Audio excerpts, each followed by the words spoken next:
എന്നാൽ ഈ പ്രതിഷ്ഠ വെച്ച ദിവസത്തിന് വിപരീതമായി ക്ഷേത്രത്തിൻ്റെ തന്ത്രി ശ്രീകോവിലിൽ നിന്ന് ഇറങ്ങി വന്ന് പടിത്തരം എൻ്റെ കയ്യിൽ തരുമ്പോൾ അദ്ദേഹം പറയുകയാണ്, നിങ്ങൾക്ക് വൈശാഖ മാസത്തിലെ മകം നക്ഷത്രം ദേവൻ്റെ ഉത്സവമായി ആചരിക്കും.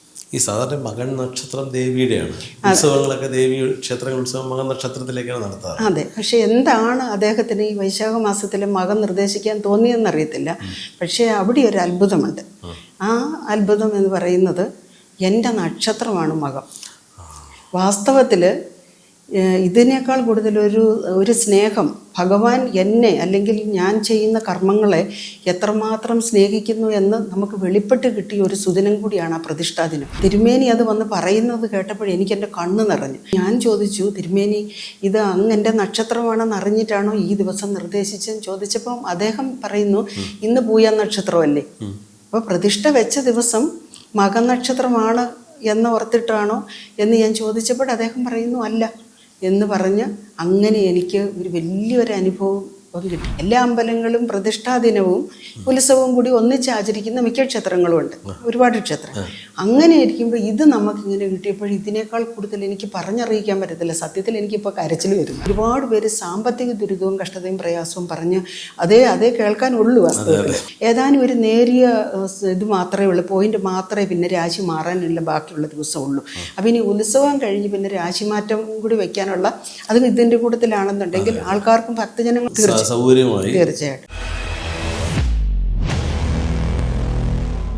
നമസ്കാരം. കോട്ടയം കുറുപ്പുന്തറ ശനീശ്വര ക്ഷേത്രത്തിലെ മുഖ്യ കാര്യദർശി ശിവാനന്ദമയി അമ്മയാണ് ഇന്ന് നമ്മോടൊപ്പം. അമ്മയോട് കുറേ വിശേഷങ്ങൾ ചോദിക്കാനുണ്ട്. നമ്മുടെ വീഡിയോയുടെ താഴെ ഒരുപാട് സംശയങ്ങൾ ചോദിച്ചുകൊണ്ട് നിരവധി ഭക്തജനങ്ങൾ മെസ്സേജ് ചെയ്തിട്ടുണ്ട്. ഒപ്പം എന്നെ ഉൾപ്പെടെ ഒരുപാട് പേര് വിളിച്ച് പല സംശയങ്ങൾ ചോദിക്കാറുണ്ട്. അതൊക്കെ നമുക്കൊന്ന് ചോദിച്ചറിയാം.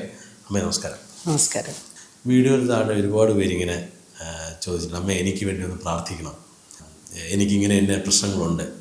പലരും പല പ്രശ്നങ്ങളും താഴെ കമൻറ്റിലായിട്ട് വന്നിട്ടുണ്ട്. അപ്പോൾ അമ്മയോട് അങ്ങനെ പ്രാർത്ഥിക്കണമെന്ന് പറയുന്നു. അമ്മ ഈ കമൻറ്റൊക്കെ കാണാറുണ്ടോ?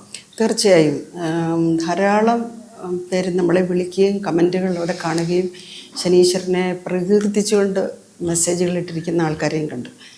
നമ്മൾക്ക് കോയമ്പത്തൂരിൽ നിന്ന് വാഗമൺ കൂടാതെ കൊട്ടാരക്കര, തൃശ്ശൂർ, ആലുവ എന്നീ സ്ഥലങ്ങളിൽ നിന്നെല്ലാം ഇതിനുശേഷം ഭക്തർ അന്വേഷിച്ച് വന്നു. അവർക്കെല്ലാം നമ്മളോട് പല കാര്യങ്ങളും ഇതിൽ കണ്ട ഈ വീഡിയോയിൽ കണ്ടതനുസരിച്ചിട്ടുള്ള കാര്യങ്ങളാണ് അവർക്കറിയേണ്ടത്. ഇവരിത് ആദ്യമായിട്ടാണ് ശനിദോഷത്തിന് ഇത്തരത്തിലുള്ള പരിഹാരങ്ങളുണ്ടെന്നറിയുന്നത്. അങ്ങനെ നല്ലൊരു തിരക്കായിരുന്നു കഴിഞ്ഞ ദിവസം. അതെ, അമ്മയെ വിളിച്ചിട്ട് കിട്ടാതെ വരുമ്പോഴേ എന്നെ വിളിക്കാറുണ്ട്. വിളിച്ചിട്ട് ചോദിക്കും, ഈ ക്ഷേത്രം എവിടെയാണ്, ഇപ്പോൾ കണ്ട അമ്മയെ സംസാരിക്കാൻ പറ്റുമോ? ഞാൻ പറയും, ഇത് ചാനൽ ഓഫീസാണ്, തൊട്ട് മേളിൽ കാണുന്ന നമ്പരാണ് അമ്മയുടെ, വിളിച്ചാൽ കിട്ടും. അയ്യോ എപ്പോഴും വിളിച്ചാൽ ബിസിയാണ്. ഞാൻ പറഞ്ഞത് അങ്ങനെപ്പോലുള്ള ഒരുപാട് പേര് അമ്മ ഇങ്ങനെ മറുപടി പറഞ്ഞുകൊണ്ടേയിരിക്കുകയാണ്. അമ്മയ്ക്ക് ശരിക്കും എനിക്ക് തോന്നുന്നു ഊണ് കഴിക്കാൻ പോലും സമയം കിട്ടാറില്ല എന്നാണ് ഞാൻ അവസാനം അറിഞ്ഞെന്ന് തോന്നുന്നത്. അവർക്ക് ഈ പ്രാർത്ഥനകളാണ് എപ്പോഴും, എനിക്ക് ആ പ്രശ്നങ്ങളുണ്ട്. ഈ മെസ്സേജിൻ്റെ അടിയിൽ ഈ മെസ്സേജ് വരുന്നില്ലേ, അപ്പോൾ എനിക്ക് വേണ്ടി ഒന്ന് പ്രാർത്ഥിക്കണം, എനിക്ക് വേണ്ടി ഒന്ന് കുടുംബം ഭയങ്കര പ്രശ്നത്തിലാണ് എന്നൊക്കെ പറഞ്ഞ് അവർ എനിക്കൊന്ന് വിളിച്ചിട്ട് കിട്ടാത്തതുകൊണ്ട് അവർ മെസ്സേജ് ആയിട്ടിട്ടേക്കുന്നത്. പക്ഷേ നമ്മൾക്ക് ആദ്യമേ നമ്മളെ വിളിച്ചിട്ട് കിട്ടിയില്ലെങ്കിലും എപ്പോഴെങ്കിലും ഈ നമ്പർ കണ്ടാൽ അവരെയും ഞാൻ തിരിച്ച് വിളിച്ചിരിക്കും, എത്ര തിരക്കാണെങ്കിലും. കാരണം നമ്മളെ വിളിക്കുമ്പോൾ അവർക്ക് എന്തെങ്കിലും ആവശ്യങ്ങളുള്ളത് കൊണ്ടായിരിക്കുമല്ലോ വിളിക്കുന്നത്. പണ്ട് മുതലേ എൻ്റെ ഒരു ശീലമാണ്, ഒരാൾ നമ്മളെ വിളിച്ചിട്ടുണ്ടെങ്കിൽ എന്തെങ്കിലും കാരണമുണ്ടാകും. അപ്പോൾ ഞാൻ ഒന്നുകിൽ മിസ് കോൾ കൊടുക്കും, ഇല്ലെങ്കിൽ ഞാൻ മെസ്സേജ് ഇടും. അങ്ങനെ കുവൈറ്റിൽ നിന്ന്, മസ്കറ്റിൽ നിന്ന്, ദുബൈയിൽ നിന്നുമൊക്കെ ആയിട്ട് വിളിച്ചിട്ട് കിട്ടിയില്ല എന്നൊക്കെ പറഞ്ഞപ്പോൾ ഞാൻ അവർക്ക് വാട്സപ്പിൽ മെസ്സേജ് ഇട്ടു. അതിൽ ഏതാനും ചിലർ പിന്നീട് എന്നെ വിളിക്കുകയും ചെയ്തു. അവരുടെ പരിഹാരം നമ്മൾ ഫോണിൽ എന്നോട് സംസാരിക്കുന്ന സമയത്ത് ഫോണിലൂടെ പറഞ്ഞു കൊടുക്കാൻ പറ്റുന്ന പരിഹാരങ്ങളും പ്രാർത്ഥനകളും തീർച്ചയായിട്ടും പറയും. ഒരു പക്ഷേ വിദേശത്തുള്ളവരായാൽ അവരുടെ ബന്ധുമിത്രാദികളെങ്കിലും ഒരു തവണയെങ്കിലും ഈ ക്ഷേത്രത്തിൽ വന്ന് ഈ ഭഗവാനെ ഒന്ന് ദർശനം ചെയ്താൽ നന്നായിരിക്കും. അതുകൊണ്ട് അവരോട് പ്രത്യേകമായിട്ടൊന്ന് വരാനും, പിന്നെ തുടർന്നുള്ള നാളുകളിൽ എന്തെങ്കിലും വഴിപാടുകൾ വേണമെങ്കിൽ, കാരണം നമ്മളത് പറയുമ്പോൾ തന്നെ അവർക്ക് അമ്പലവും ഓർമ്മ വരും, ഭഗവാനെയും രൂപ ഓർമ്മ വരും. അപ്പം മനസ്സുകൊണ്ട് ചിന്തിക്കുമ്പോൾ തന്നെ ആ എനർജി കണക്റ്റ് ആവും. അങ്ങനെയാണ് അവർക്കത് ഇവിടുത്തെ. പിന്നെ നമുക്ക് ചെയ്താൽ മതി, വഴിപാട് ചെയ്താൽ തീർച്ചയായിട്ടും ഫലസിദ്ധിയുണ്ട്. തീർച്ചയായിട്ടും നമ്മുടെ പിന്നെയും ഞാൻ വീഡിയോയിൽ തന്നെ വീണ്ടും കയറുന്നത് ഛായാദാനോട് പറഞ്ഞത്. ഇതിൻ്റെ ഒരുപാട് സംശയം ആൾക്കാർ ചോദിച്ചു തുടങ്ങി. ഛായാദാനം എന്താണ്, അങ്ങനെ ഒരു സാധനം ഇത് പെട്ടെന്ന് ICU എന്നൊക്കെ വന്ന ഉവ്വ്. ചരിത്രങ്ങളൊക്കെ നമ്മൾ പറയായിരുന്നു. ഇത് ചൊല്ലി ആരെങ്കിലൊക്കെ വിളിച്ചാൽ ധാരാളം പേര്, കാരണം കഴിഞ്ഞ ദിവസം വന്നവരിൽ നല്ലൊരു ശതമാനം ആൾക്കാർ ഈ വഴിപാടാണ് ചെയ്തത്. ഇതുകൂടാതെ ശനീശ്വരന് പൂജ ചെയ്തു. ശനീശ്വര പൂജ കൂടാതെ കണ്ട് ഈ നമ്മൾ ദ്രവ്യങ്ങൾ സമർപ്പിക്കും. ഈ ദ്രവ്യ സമർപ്പണം എന്ന് പറഞ്ഞാൽ ഭഗവാന്റെ വസ്ത്രം, കറുത്ത നുറിയുള്ള വസ്ത്രം, പിന്നെ നമുക്ക് എത്ര വയസ്സ് പ്രായമുണ്ടോ അത്രയും പിടി എള്ള്, അതുപോലെ തന്നെ ഈ രോഗദുരിതങ്ങളൊക്കെ ഉള്ളതാണ് നമ്മളൊരു ആയുർനൂലും കൂടെ കൊടുക്കും. ഈ നൂലും വെച്ച് അതിൻ്റെ കൂട്ടത്തിൽ അത് അങ്ങനെ ഒരു വഴിപാട് കൂടിയുണ്ട്. അപ്പോൾ അതും വളരെ പ്രധാനപ്പെട്ട വഴിപാടുകളാണ്. അപ്പോൾ അതും ധാരാളം ആൾക്കാർക്ക് പ്രയോജനപ്പെടുന്നുണ്ട്. തീർച്ചയായിട്ടും. ഇനി ഞാൻ ചോദിക്കാതിരിക്കുന്നത്, എന്നാണ് ശനീശ്വരൻ്റെ ഉത്സവം, ആ ക്ഷേത്രത്തിൻ്റെ ഉത്സവം?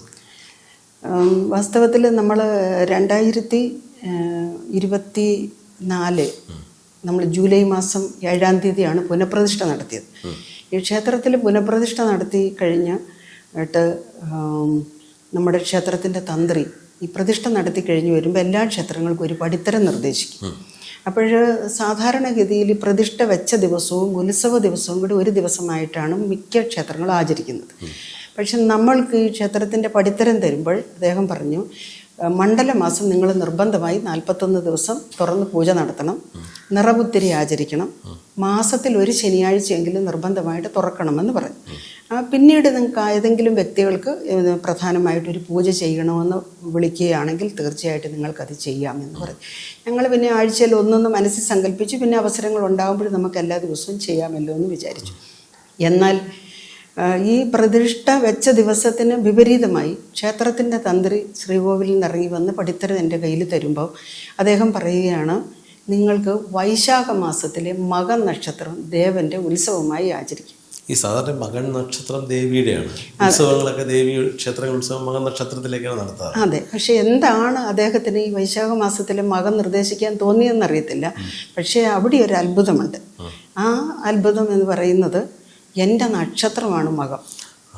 വാസ്തവത്തിൽ ഇതിനേക്കാൾ കൂടുതൽ ഒരു സ്നേഹം ഭഗവാൻ എന്നെ അല്ലെങ്കിൽ ഞാൻ ചെയ്യുന്ന കർമ്മങ്ങളെ എത്രമാത്രം സ്നേഹിക്കുന്നു എന്ന് നമുക്ക് വെളിപ്പെട്ട് കിട്ടിയ ഒരു സുദിനം കൂടിയാണ് ആ പ്രതിഷ്ഠാ ദിനം.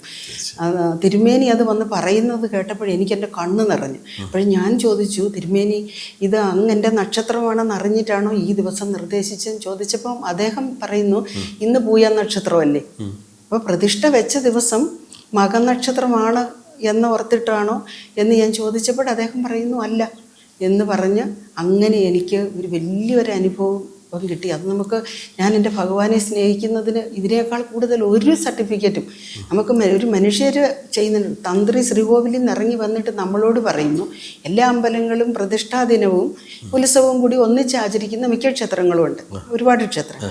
അങ്ങനെ ഇരിക്കുമ്പോൾ ഇത് നമുക്കിങ്ങനെ കിട്ടിയപ്പോൾ ഇതിനേക്കാൾ കൂടുതൽ എനിക്ക് പറഞ്ഞറിയിക്കാൻ പറ്റത്തില്ല. സത്യത്തിൽ എനിക്കിപ്പോൾ കരച്ചിൽ വരുന്നുണ്ട്, അത്രയും സന്തോഷമായിപ്പോയി. അങ്ങനെ നോക്കുമ്പോൾ ഈ പ്രാവശ്യം നമുക്ക് മെയ് മാസം 6-ാം തീയതിയാണ് വൈശാഖ മാസത്തിലെ മകനക്ഷത്രം, മെയ് 6. അപ്പോൾ അത് അന്നിൻ്റെ പിറ്റേന്ന് പൂരം, തൃശ്ശൂർ പൂരം കൂടിയാണ്. അപ്പോൾ ദേവിയുടെ നാളാണ് മകം. അപ്പോൾ എൻ്റെ നാളും ഭാഗ്യവശാൽ മകമായി പിറന്നു. എന്താണെങ്കിലും വേണ്ടില്ല, എൻ്റെ ഭഗവാന്റെ ഉത്സവം വൈശാഖ മാസത്തിലെ മകം നക്ഷത്രത്തിൽ നടത്താൻ തന്ത്രി പറഞ്ഞതനുസരിച്ച് ഞങ്ങൾ അങ്ങനെയാണ് ചെയ്യാൻ തീരുമാനിച്ചത്. ഉത്സവത്തിന് എന്തൊക്കെ സവിശേഷ പ്രത്യേകതകളൊക്കെയാണ് നമ്മുടെ ക്ഷേത്രത്തിൽ? നമ്മൾ വാസ്തവത്തിൽ നമ്മൾക്കൊരു ചടങ്ങ് ശനി അമാവാസി അങ്ങ് കഴിഞ്ഞിട്ട് ഏതാനും മാസങ്ങളാകുന്നുള്ളൂ. അപ്പം അതിനിടയിൽ വീണ്ടും ഒരു വലിയ ഉത്സവം നടത്താൻ പറ്റുന്ന ഒരു ബാക്ക്ഗ്രൗണ്ടിലല്ല ഇപ്പോഴത്തെ സ്ഥിതി. എന്നിരുന്നാലും ദേവൻ്റെ ഉത്സവമായതുകൊണ്ട് അത് വളരെ ഭംഗിയായിട്ട് പറഞ്ഞറിയിക്കാൻ പറ്റാത്ത നമുക്കൊരു പുഷ്പാഭിഷേകം നടത്തുക, പിന്നെ അത് കൂടാതെ കണ്ട് ക്ഷേത്ര ആചാരങ്ങൾ ഉണ്ടല്ലോ, മറ്റ് പൂജാതി കാര്യങ്ങൾ. എന്നാൽ ഇതിനോടൊപ്പം തന്നെ നമ്മൾക്ക് ഈ മെയ് മാസം 14-ാം തീയതി വ്യാഴം ഇപ്പോഴും നിൽക്കുന്ന രാശിയിൽ നിന്ന് ഇടവൻ രാശിയിൽ നിന്ന് മിഥുനൻ രാശിയിലേക്ക് രാശി മാറുന്നു. അതോടൊപ്പം തന്നെ രാഹുകേതുക്കൾ ഈ മെയ് മാസം 18-ാം തീയതി രാശി മാറുന്നു. അപ്പോഴേ ഇത് രണ്ടും കൂടെ കണക്കിലെടുത്ത് നമ്മൾക്ക് ശരിക്കും പറഞ്ഞ് വ്യാഴവും ശനിയും ദോഷമായിട്ട് നിൽക്കുന്നവരുണ്ട്. ഈ രാഹുകേതുക്കളുടെ ദോഷവും വളരെ അധികം. നമ്മളെല്ലാം വിചാരിക്കുന്നത് ഈ ശനിയാണ് കൂടുതൽ ദോഷം ചെയ്യുന്നതെന്ന്. വാസ്തവത്തിൽ അല്ല. ഈ മറ്റ് ഗ്രഹങ്ങളുടെ ദോഷവും കൂടി ഇങ്ങനെ ഒന്നിച്ചു വരുന്നത് കൊണ്ടാണ് ചിലർക്ക് ദുരിതങ്ങളുടെ കാഠിന്യം കൂടി വരുന്നത്. അപ്പോഴതുകൊണ്ട് ഇത്തവണ ഭഗവാന്റെ ഒരു നിർദ്ദേശം, അതായത് മനസ്സുകൊണ്ട് ചിന്തിച്ചപ്പോൾ ഭഗവാന്റെ ഉത്സവത്തോടനുബന്ധിച്ച് ഈ വ്യാഴത്തിൻ്റെ മാറ്റവും അതോടൊപ്പം ഈ രാഹുകേതുക്കളുടെ മാറ്റവും കൂടി ഇതിനോട് ഉൾപ്പെടുത്തിക്കൊണ്ട് തന്നെ അന്നത്തെ ദിവസം അതിന് ഉചിതമായ ചില വഴിപാടുകൾ ചെയ്യണമെന്നാണ് ആഗ്രഹം. അതിൽ പ്രധാനമായിട്ടും ഒന്ന് ലക്ഷ്മി നാരായണ പൂജ. അപ്പം ലക്ഷ്മി നാരായണ പൂജ എന്ന് പറഞ്ഞാൽ ലക്ഷ്മി നാരായണന്മാർ പ്രസാദിച്ച സർവ്വ ഐശ്വര്യങ്ങളും ഉണ്ടാകാൻ വേണ്ടി ഒരുപാട് പേര് സാമ്പത്തിക ദുരിതവും കഷ്ടതയും പ്രയാസവും പറഞ്ഞ് അതേ കേൾക്കാനുള്ളൂ വാസ്തവത്തിൽ. പിന്നെ മറ്റൊന്ന് നമ്മൾ ബൃഹസ്പതി ഹോമം. ബൃഹസ്പതി എന്ന് പറഞ്ഞാൽ ഗുരു, വ്യാഴത്തിന് ഏതാനും ഒരു നേരിയ ഇത് മാത്രമേ ഉള്ളൂ, പോയിന്റ് മാത്രമേ പിന്നെ രാശി മാറാനുള്ള ബാക്കിയുള്ള ദിവസമുള്ളൂ. അപ്പം ഇനി ഉത്സവം കഴിഞ്ഞ് പിന്നെ രാശിമാറ്റം കൂടി വെക്കാനുള്ള അത് ഇതിൻ്റെ കൂട്ടത്തിലാണെന്നുണ്ടെങ്കിൽ ആൾക്കാർക്കും ഭക്തജനങ്ങൾ തീർച്ചയായിട്ടും പിന്നെ വലിയൊരു സാമ്പത്തിക ബാധ്യതയാണ് ഇനിയൊരു സെപ്പറേറ്റ് ഒരു ചടങ്ങുകൾ ചെയ്യുക എന്ന് പറയുന്നതും തീർച്ചയായും വേണ്ടിയിട്ട് സമയവും. അതെ, ഇത് അടിക്കടി ഓരോന്നോരോന്ന് ചെയ്യുമ്പോൾ നമ്മൾക്ക് കാരണം എന്ന് വെച്ചാൽ ശനി മാറിക്കഴിഞ്ഞപ്പോൾ ഇനി ഉത്സവം കഴിഞ്ഞ ഉടനെ രാഹുകേതുക്കളും മാറുന്നു, വ്യാഴവും മാറുന്നു. ഇതുകൂടാതെ പ്രതിഷ്ഠാ ദിനം വേറെ ഉണ്ട്. കാരണം ജൂലൈ മാസം 7-ാം തീയതിയാണല്ലോ പ്രതിഷ്ഠ വെച്ചത്. അത് മലയാള മാസം മിഥുനമാസം 23-ാം തീയതിയാണ്. അതിന് മാറ്റമില്ല. അതാ മിഥുനമാസം 23-ാം തീയതി പ്രതിഷ്ഠാ ദിനവും ആചരിക്കണം. ഒരു വർഷത്തിൽ ഇങ്ങനെ അടിക്കടി ഇതുകൊണ്ട് തന്നെയാണ് നമ്മുടെ ക്ഷേത്രത്തിൽ ചൈതന്യം കൂടുതലായിട്ടുണ്ടാകുന്നത്. നമ്മൾ ഒരു ഉത്സവം കഴിഞ്ഞല്ലേ ഒരു പരിപാടി കഴിഞ്ഞ് അടുത്ത ഒരു കൊല്ലം കഴിഞ്ഞിട്ടല്ല അവിടെ ഒന്നും നടത്തുന്നത്. ഇങ്ങനെ കൂടെ നമ്മൾക്ക് പൂജഹോമാദികളുണ്ടാവും. മാസത്തിൽ എങ്ങനെ പോയാലും നമ്മളൊരു 2-3 ഹോമം, ശനിശാന്തി ഹോമം, നവഗ്രഹശാന്തി ഹോമം, തൈലാഭിഷേകം, ഭഗവാനെ എണ്ണ അഭിഷേകം, ഇങ്ങനെയുള്ള ചടങ്ങുകൾ ചെയ്യുന്നത് കൊണ്ട് ക്ഷേത്രത്തിൽ അതിൻ്റെ ആ പ്രദേശത്ത് വന്ന് പാദം വയ്ക്കുമ്പോൾ തന്നെ ആൾക്കാർ പറയുന്നുണ്ട് എന്തെന്നില്ലാത്തൊരു അനുഭൂതി അവിടെ ഉണ്ടാകും. അതെ, അത് എന്തുകൊണ്ടാണെന്ന് ഇത് നമ്മൾ തുടർച്ചയായി തുടർന്ന് പോകുന്നത് കൊണ്ടാണ്. പിന്നെ മാത്രമല്ല എള്ളാണ് അവിടെ കത്തുന്നത്. എള്ളെന്ന് പറഞ്ഞ ഒരു പോസിറ്റീവ് എനർജി ആണല്ലോ, ഇരുമ്പിന്റെ അംശം അന്തരീക്ഷത്തിൽ. ഒരു സംശയം ചോദിക്കണം, ഇങ്ങോട്ട് വരാൻ പറ്റാത്തവർക്ക് വീട്ടിൽ നമുക്ക് ഭഗവാന് ഇപ്പോൾ ശനീശ്വരനെ, ഇപ്പോൾ കുറുപ്പന്തറയിലെ ശനീശ്വരനെ മനസ്സ് വിചാരിച്ചിട്ട് വീട്ടിൽ നമുക്ക് എള്ള് കത്തിച്ചാൽ നല്ലതാണ്. അത് എന്ത് ചെയ്യണമെന്ന് ചോദിച്ചാൽ നമുക്ക് ഇപ്പോൾ വരുന്നവരോട് ഞാൻ പറയുന്നുണ്ട്. കാരണം ദൂരെ നിന്ന് വരുന്നവർക്ക് ഇപ്പോൾ കഴിഞ്ഞ ദിവസം കോയമ്പത്തൂരിൽ നിന്ന് വന്നയാൾ, കോഴിക്കോട് നിന്ന് വന്നയാൾ, ഈ തൃശ്ശൂരിൽ നിന്ന് വരുന്നവർക്കൊക്കെ എല്ലാ ആഴ്ചയിലും തേടി വരാൻ പറ്റത്തില്ല. അപ്പോൾ അതുകൊണ്ട് അവരോടൊക്കെ ഞാൻ പറഞ്ഞു വിട്ടു, നിങ്ങളൊരു കാര്യം ചെയ്യുക, വീട്ടിൽ ഒരു എള്ളുതിരി നിത്യം കത്തിക്കുക. അപ്പോഴൊരാൾ പറഞ്ഞു, ഞങ്ങളുടെ വീട്ടിൽ കത്തിച്ചുകൊണ്ടിരുന്നതാണ്, പക്ഷേ ഏതോ ഒരു ജ്യോതിഷി ഞങ്ങളോട് പറഞ്ഞു അങ്ങനെ വീട്ടിൽ എള്ളുതിരി കത്തിക്കാൻ പാടില്ല, അത് ക്ഷേത്രത്തിലേ കത്തിക്കാൻ പാടുള്ളൂ എന്ന് പറഞ്ഞു. അതുകൊണ്ട് ഞാനത് നിർത്തിക്കളഞ്ഞു എന്ന് പറഞ്ഞു. വളരെ സങ്കടത്തോടു കൂടി അമ്മ പറഞ്ഞു. അപ്പോൾ ഞാൻ അവരോട് പറഞ്ഞു, എനിക്ക് എൻ്റെ ഭഗവാന്റെ നിർദ്ദേശം അനുസരിച്ച് ഞാൻ ഒരുപാട് പേരോട് ഇതിങ്ങനെ പറഞ്ഞിട്ടുണ്ട്. അവർക്കെല്ലാം ഇത് ഈ അമ്പലത്തിൽ കത്തിയാലും വീട്ടിൽ കത്തിയാലും ഇത് നമ്മൾ അടുക്കളയിലല്ലല്ലോ കത്തിക്കുന്നത്, ഇത് നമ്മളൊരു പൂജാമുറിയില്ല. അപ്പോൾ അവിടെ എപ്പോഴും ഒരു ചൈതന്യം നിലനിൽക്കുന്നുണ്ടല്ലോ. അവിടെ ആകുമ്പോഴും നമ്മൾ ആ സങ്കല്പം ചെയ്താൽ മതി. ആ സങ്കല്പത്തിൽ അവിടെ ദീപം കത്തിച്ചാൽ അതിൻ്റെ ഒരു ബ്ലെസ്സിങ് നമുക്കുണ്ടാകും. അമ്മ വീട്ടിൽ എള്ള് കത്തിക്കുന്നതുകൊണ്ട് എന്തൊക്കെ ഗുണങ്ങളാണ് ഈ ഞാൻ മനസ്സിലാക്കിയിരിക്കുന്നത്, ഈ എള്ളിത് ഈ കത്തുമ്പോൾ ഇതിനകത്തുനിന്നൊരു പുക വരും. ഈ പുക എന്ന് പറയുന്നത് എള്ളിനൊരു എനർജി ഉണ്ട്, അത് ഇരുമ്പിൻ്റെ അംശമാണ്. ഈ ഗന്ധം നമ്മൾ ശ്വസിക്കുമ്പോൾ നമ്മൾക്ക് ശരിക്കും പറഞ്ഞു കഴിഞ്ഞാൽ ഇത് നമ്മുടെ മൂക്കിനുള്ളിലൂടെ. അതുകൊണ്ടാണ് ക്ഷേത്രത്തിൽ വന്നാലും നിങ്ങളൊരു ദീപം കത്തി തീരുന്നത് വരെ അവിടെ നിൽക്കൂ എന്ന് ഞാൻ പറയാറുണ്ട്. കാര്യം അതിൻ്റെ ഒരു അനുഗ്രഹം അവർക്കുണ്ടാവും. കാരണം നമുക്ക് രാഹുവിൻ്റെ ഒരു മറവ് അല്ലെങ്കിൽ രാഹുകേതുക്കളുടെ ഈ പ്രശ്നം കൊണ്ട് തന്നെ നമ്മുടെ ബുദ്ധിക്കും, അതുപോലെ ശനി ദോഷമായിട്ട് നിൽക്കുമ്പോൾ നമുക്ക് ഈ ചില തോന്നായ്മകൾ, അരുതായ്മകൾ, വേണ്ടാധീനങ്ങൾ ഒക്കെയാണ് നമ്മൾ ചെയ്യുന്നത്. അപ്പോൾ ചില ആൾക്കാരെ കാണുമ്പോൾ അവനൊരു ശനിയനാ എന്ന് പറഞ്ഞ് നെഗറ്റീവ് ഊർജ്ജത്തെ കൂടുതൽ പ്രധാനം ചെയ്യുന്ന എന്നുള്ള എന്നിലാണ് പറയുന്നത്. അപ്പോൾ ഈ ഗന്ധം ശ്വസിച്ചാൽ, ഇത് ശ്വസിക്കുമ്പോൾ നമുക്കൊരു തെളിച്ചം, നമുക്കതിന് ഒരു ഉണർവുണ്ടാവും എന്നാണ് എനിക്കറിയുന്നത്. ഞാൻ മനസ്സിലാക്കിയിരിക്കുന്നതും ഇത് സംഭവിക്കുന്നത്. അതുകൊണ്ട് എല്ലാവരോടും തന്നെ പറയും, നിങ്ങളിതിൻ്റെ ദീപം ഒന്ന് കത്തിത്തീരുന്നത് വരെ വെച്ചിട്ട് പോകും. അങ്ങനെ അതും എല്ലാവർക്കും അനുഭവമുണ്ട്. കാര്യം തീരെ നിസ്സാരം. ഒരു പ്രാവശ്യം വന്നിട്ട് പോകുന്നവർ പിന്നെ നമ്മളെ വിളിച്ച് പറയുവാണ് ഞങ്ങളവിടെ വന്നിട്ട് പോകുന്നതിന് ശേഷം. ഇതെന്തുകൊണ്ടാണെന്ന് ചോദിച്ചാൽ ഈ ആൾക്കാർക്കൊരു ഭയം അവരുടെ മനസ്സിൽ. അപ്പോൾ അവർ ഇല്ലാത്തൊരു ദേവൻ ഒരു സ്ഥലത്തുണ്ടെന്ന് അറിഞ്ഞ് അവർ വലിയ പ്രതീക്ഷയോടും ആത്മസമർപ്പണം അവർക്ക്. അപ്പോൾ അവർ സമർപ്പിച്ച് പ്രാർത്ഥിക്കുന്നതിൻ്റെ റിസൾട്ട് ഒരൊറ്റ ആഴ്ച കൊണ്ട് 2 ആഴ്ച കൊണ്ട് കിട്ടുന്നുണ്ടെന്ന്. അത് ഈ ദിവസങ്ങളിലും ഇപ്പോൾ കഴിഞ്ഞ ദിവസം എന്നെ കൊല്ലത്തുള്ള ഒരാൾ വിളിച്ച് ഞാൻ ഇങ്ങോട്ട് യാത്ര ചെയ്യുന്ന സമയത്ത് ട്രെയിനിലിരിക്കുമ്പോഴാണ് എന്നെ വിളിച്ച് പറയുന്നത്, ഇന്നതുപോലെ ഞങ്ങൾ മോന് വേണ്ടി ഒരു അപേക്ഷ വെച്ചിരുന്നു, അത് സാധാരണഗതിയിൽ അത്ര എളുപ്പമല്ല, പക്ഷേ ഞങ്ങൾക്ക് ആ കാര്യം നടന്നു കിട്ടി, ഞങ്ങൾ അടുത്ത ശനിയാഴ്ച തീർച്ചയായിട്ടും കോവിലിൽ വരുന്നുണ്ടെന്ന് പറഞ്ഞു. ഇതൊക്കെ കേൾക്കുമ്പോൾ വലിയ സന്തോഷം തന്നെയാണ്. തീർച്ചയായിട്ടും എന്തായാലും ഉത്സവം ഗംഭീരമായി ആഘോഷിക്കാൻ പറ്റട്ടെ.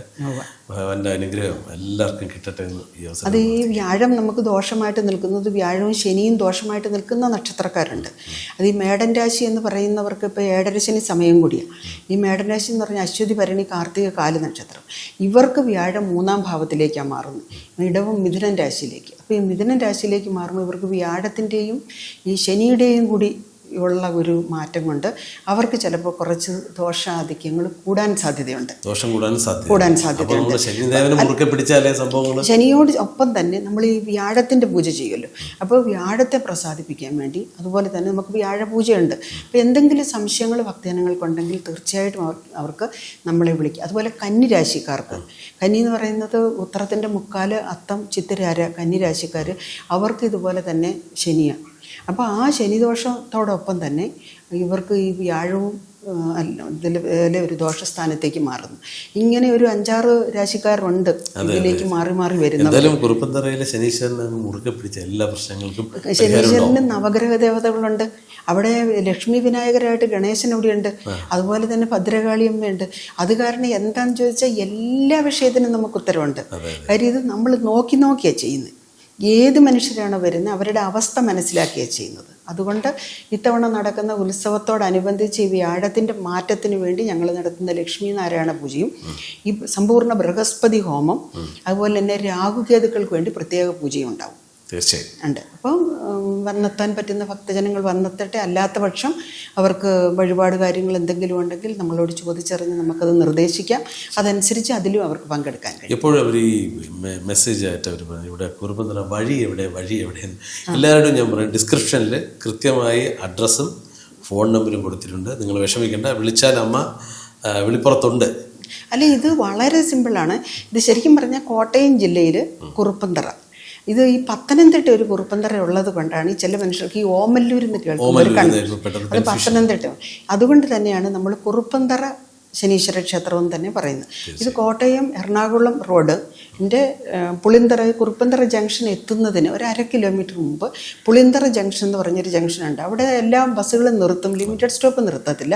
അവിടെ ഇറങ്ങി ഒരു 800 മീറ്ററേ ഉള്ളൂ. അത് ഉള്ളിലേക്ക് വന്നാൽ അവിടെ അത് അതും നമുക്കൊരു PWD റോഡാണ്. അവിടെ അത് വലിയ ദൂരമില്ല, ആൾക്കാർക്ക് നടന്നെത്താവുന്ന ദൂരം പോലും ഉള്ളൂ. നടന്നെത്തട്ടെ. എല്ലാ ആശംസകളും. തീർച്ചയായിട്ടും വളരെ സന്തോഷം.